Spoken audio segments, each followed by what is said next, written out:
Yada say Samuel Cobb BM do Badwam TV Badwam Jumedi no eso umre no wada agenti yada say de yade hyase no yade kase no na ebra we na tama mpakadan train no ya enura na eye edwuma na kugina kwan mu yade no ensamani nsembi ebra midi afia amankwa tamaklo afia de dem yenti se den nsem no etie tama mpakadan train ya na enura impenifo afia ase yade eye edwuma ahwe no edru kwantinfi na ejina ye efisa emergency break no so obi na de ne saka ye o se no ankasa na ejina ye a obi ntumi enkyere na nso nyina mu no Ghana Railway Development Authority pani ya woda no Dr. Frederick Apo ene Adom kase edi nkomwe Temampakadan train ene ahye operation ase na Badwam news central for ebepiem ewa ha no yene Ghana Railway Development Authority ene passengers awodo a womo ewo tema a womo de wonini akire afenya etina ye train mu na nya asem keto akra ye nam kwan so ekọ efri tema railway station etuye anche bia train no ekọ car ewo kwan mu na hyew pa pampan na enye adeketo ye ne passengers fo bi etwetwe nkomo na yiti wom ma yiti epie ne bia ya gina so na ho nye ne ho no mu bon ho bon pa na enye enye kura enko na gina faako na elu anu a gina no ho no mu no senti wo pa mambo mo mi se eti se ka ukọ bibe bese wo mu driver no be gina na be ne enti ma fa ne normal ya na pa we mi ba no me kwa ya ejuma bi o kilometer 9 entra me full train no te me because si o kilometer 9 ya ejuma bi ansa na masamba ante I mean, this thing has not been a new thing. It has happened. The thing same thing happened before. They now inspection or Mumbai the same thing happened, but it wasn't too much like this. Generic Accra and it's a movie. July, August. Chief Executive Officer our no the Ghana Railway Development Authority ano Dr. Frederick Apo etwetwe ho nkomo. Train bia no ye wo emergency handle ewom as a passenger no or distress and as a baby hana no watching train it will come to a stop or the emergency brake application will come to a stop. The other one is say passengers near 5 if obu oni until ojina one watching it the aircon obi ko train one of the emergency stops and a train came to a stop, but the only say I have authorized our system design team ye be bracket be a protect emergency application no enti bi akra bi ana obi o na adwenu ho no untimi nkotwe otwe a train no will come to a stop, but me so mentimi ka se bia ye be disable no na passenger bi e bia sebi o oyare ana emergency medical situation no it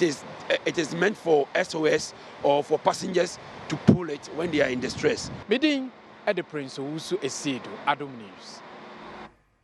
Yentwa kase no eso na make say members ka judiciary no ho no wo de ato won manim se wadwuma ye mu no wo ma ho ente na fe so won ye illegal mining ne edubone ho niema no de won mo hwese mra no sam no ebedi won manim a won bekeka won mo ho ano general meeting ase edema Association of Magistrates and Judges of Ghana and ansemi etoja.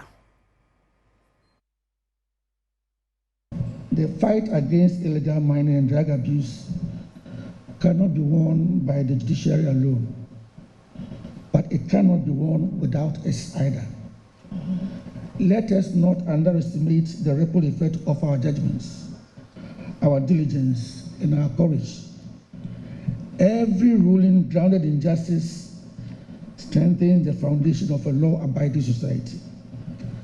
Let us recommit to a judiciary that is proactive, principled, and unyielding in the face of impunity. We are entrusted with the solemn duty of interpreting and applying the law, ensuring that justice is served impartially, and upholding the rights and dignity of every citizen who seeks refuge in our courts. Eho ena acting chief justice esande to empenyifo nyina ene say engagements with civil society. We must amplify the message that illegal mining and drug abuse are not only criminal offenses, They are betrayals of our collective future. We must also foster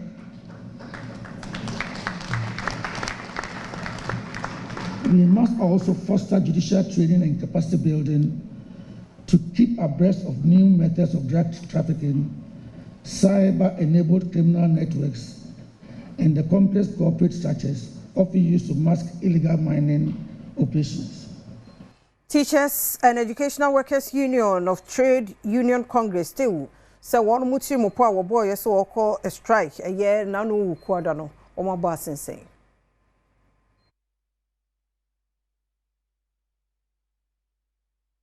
On Monday, 29th September 2025, TEU leadership held a meeting with the Fair Wages and Salaries Commission and our employer institutions. After a very constructive dialogue,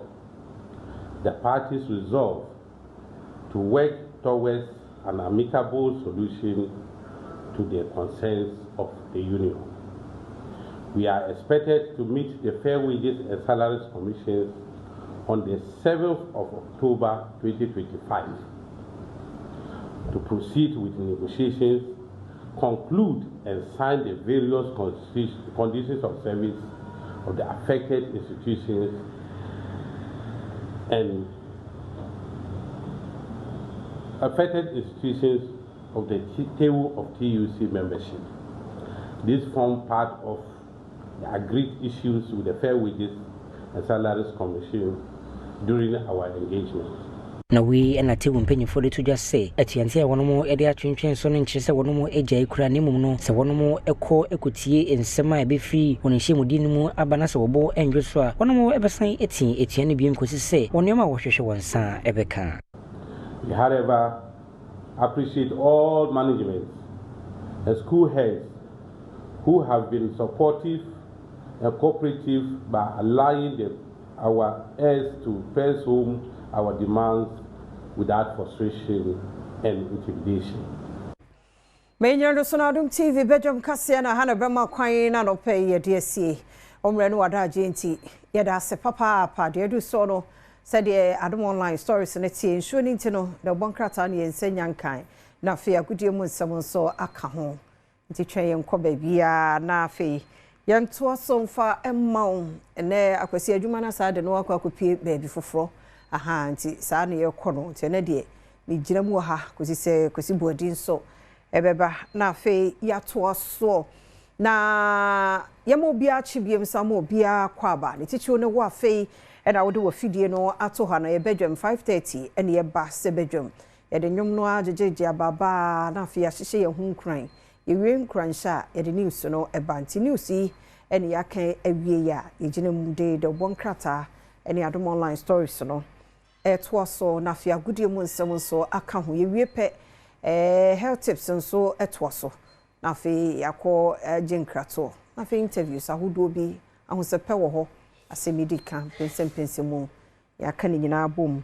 ya ye de ebrewu na enne ye ko obuase brahabebome locals eho ene yenua bema DJ Amus yendie yenim no ochiamen amoako dakwa ene na abusua etnase na yedine na wotweda ewo oboase brahabebome locals so die ni die mu a yemfasima ba kwi na yemfanyen kaidum yemfama yenua no